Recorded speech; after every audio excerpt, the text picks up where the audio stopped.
हमारी कृषि और पशुधन। बच्चों, आप सबको पता है कि 14 नवंबर को बाल दिवस है। जी अंकल। इस अवसर पर मैं रमेश को घुमाने लेकर जा रहा हूँ। क्या तुम भी चलोगे? अरे वाह! ऐसे नहीं, पहले अपने माता पिता से पूछ लो। यदि वे हाँ कहें तो मुझे कल सुबह 9 बजे घर के बाहर मिलना। बहुत मजा आएगा। 14 नवंबर का दिन। तुम तो सभी यहाँ हो। लगता है सभी के माता पिता ने घूमने जाने की अनुमति दे दी। जी अंकल, उन्होंने हमें पिकनिक पर जाने की अनुमति के साथ साथ खाने पीने के लिए सामान भी दिया है। अरे मैं तो मजाक कर रहा था। तुम सबके माता पिता से कल रात फोन पर मेरी बात हो गई है। मुझे पता था कि तुम सब आओगे। चलो बच्चों, जल्दी से जीप में बैठो। चलिए अंकल। बच्चों, ये देखो, ये हैं हमारे खेत जिनसे हमें अनाज मिलता है। क्या तुम में से कोई यह बता सकता है कि यह किस फसल का खेत है? जी पापा, यह गेहूं का खेत है। कुछ दिन पहले मैंने अपने चाचा के खेतों में इन्हें देखा था। शाबाश रमेश। क्या तुम सब जानते हो कि हमारे देश में 3 प्रकार की फसल उगाई जाती है? बस 3 प्रकार की? कौन कौन सी अंकल? रबी, खरीफ और जायद। इनका नाम तो हमने पहले कभी नहीं सुना। ये किस चीज की फसल है? ये किसी चीज की फसल नहीं है। मैंने कहा कि ये फसलों के प्रकार हैं। ओह, इन सब में क्या अंतर है पापा?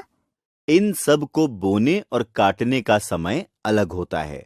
साथ ही इनकी खाद, पानी और तापमान की अलग अलग आवश्यकता होती है। गेहूं रबी फसल का हिस्सा है। अंकल, हमारे देश में इतनी प्रकार की फसल कैसे होती है? चित्रा, हमारे देश के अलग अलग भाग में पाई जाने वाली मिट्टी, तापमान, पानी में बहुत विभिन्नता है। इसलिए ये संभव है। तुमने अपने पाठ में पढ़ा है। अब यहां देखो, यह मिट्टी दोमट है। यहां गेहूं अच्छा उगता है।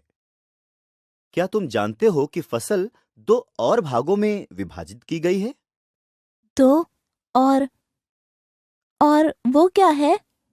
जो फसल मूल रूप से खाने में उपयोग की जाती है, वह खाद्यान्न फसल कहलाती है, जैसे गेहूं, धान और दालें आदि। जो फसल हमारी जरूरत की चीजें बनाने के काम आती है, जैसे रबर, चाय, जूट इत्यादि, वह नगदी फसल कहलाती है। मुझे तो चावल बहुत पसंद है। क्या तुम जानते हो कि भारत में 3/4 लोगों का मुख्य भोजन चावल है? पर चावल तो धान से मिलता है ना? हाँ, चावल धान से ही मिलता है।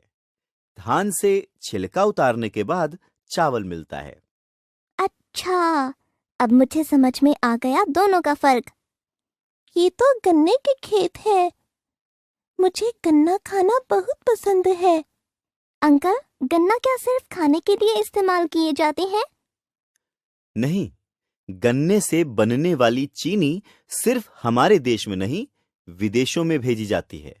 भारत गन्ना उत्पादन में सब देशों से आगे है। इसके अलावा गुड़ भी गन्ने से ही बनता है।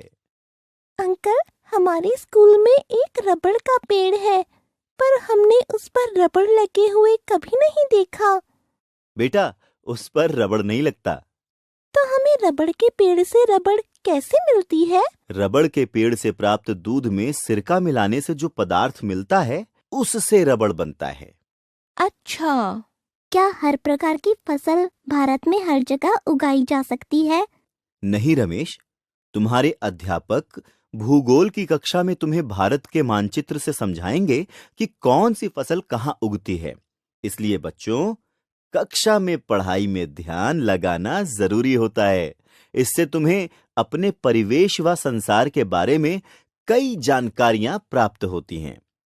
अंकल, यहाँ तो लोगों ने गाय, बैल, बकरी आदि भी पाल रखे हैं। मेरे दादाजी ने भी गांव में कई गाय व भैंसें पाल रखी हैं। उनसे बहुत सारा दूध मिलता है। हाँ, ये सारे जानवर बहुत काम आते हैं, जैसे खेती में, खाद के लिए, दूध, जूते इत्यादि देने में। इसलिए लोग इनको पालते हैं। मुझे भूख लगी है। चलो पहले कुछ खा लेते हैं।